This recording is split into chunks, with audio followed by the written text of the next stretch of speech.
చాలా ఈజీగా ఫ్లఫీగా ఉండే మూంగ్ దాల్ ధోక్లా ఎలా చేయాలో ఇప్పుడు చూద్దాము. వీడియో స్కిప్ చేయకుండా చూడండి లాస్ట్ వరకు. చాలా ఈజీగా అయిపోతుంది. పిల్లలు కూడా ఇష్టంగా తింటారు. ఇది హెల్తీ కూడా.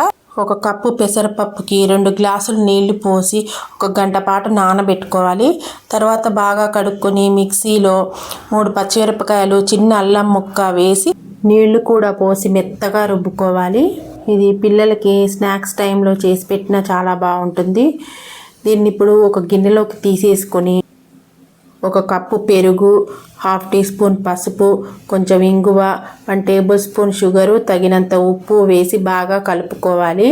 అన్నీ కలిసిపోయేదాకా బాగా కలుపుకొని ఒక 5 నిమిషాలు అలాగే ఉంచేసుకోవాలి. తర్వాత మనం దేంట్లో అయితే చేసుకుంటామో దాంట్లో కొంచెం ఆయిల్ వేసి గ్రీజింగ్ చేసుకోవాలి.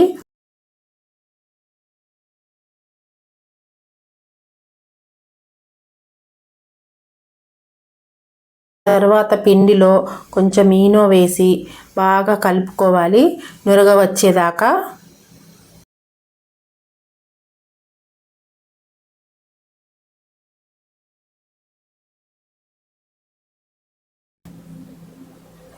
ఇలా బాగా నురగ వచ్చిన తర్వాత మన గిన్నెలోకి పోసేసుకొని కుక్కర్లో నీళ్లు పోసుకొని కుక్కర్లో పెట్టేసుకోవడమేను. కుక్కర్లో ఉడికించేటప్పుడు విజిల్ అవసరం లేదు, ఆవిరితోటే ఉడికిపోతుంది. ఇడ్లీ పాత్రలోనైనా పెట్టుకోవచ్చు. ఒక 20 నిమిషాలు ఉడకనిస్తే సరిపోతుంది. టూత్ పిక్ పెడితే అంటుకోకుండా వచ్చింది, కేక్ లాగానే. దీన్ని దీని నుంచి తీయకూడదు.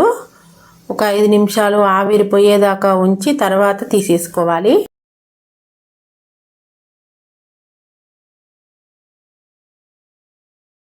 ఇప్పుడు స్టవ్ మీద తిరగమాత గరిటెలో ఆయిల్ వేసుకొని జీలకర్ర, ఆవాలు, కరివేపాకు వేసాను.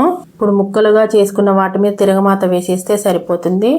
మీరు కావాలంటే దీంట్లో నువ్వులు కూడా వేసుకోవచ్చు. చూడండి ఎంత ఫ్లఫీగా ఉందో. దీన్ని ఇప్పుడు కచప్లో కానీ ఏదైనా కొత్తిమీర చట్నీలో కానీ నంచుకొని తింటే చాలా బాగుంటుంది. నా వీడియో నచ్చిందా? నచ్చితే లైక్ చేయండి. చూస్తున్నారు కానీ సబ్స్క్రైబ్ చేసుకోవట్లేదు. మరిన్ని వీడియోస్ కోసం నా ఛానల్ని చూస్తూనే ఉండండి. Thanks for watching. ఉంటాం.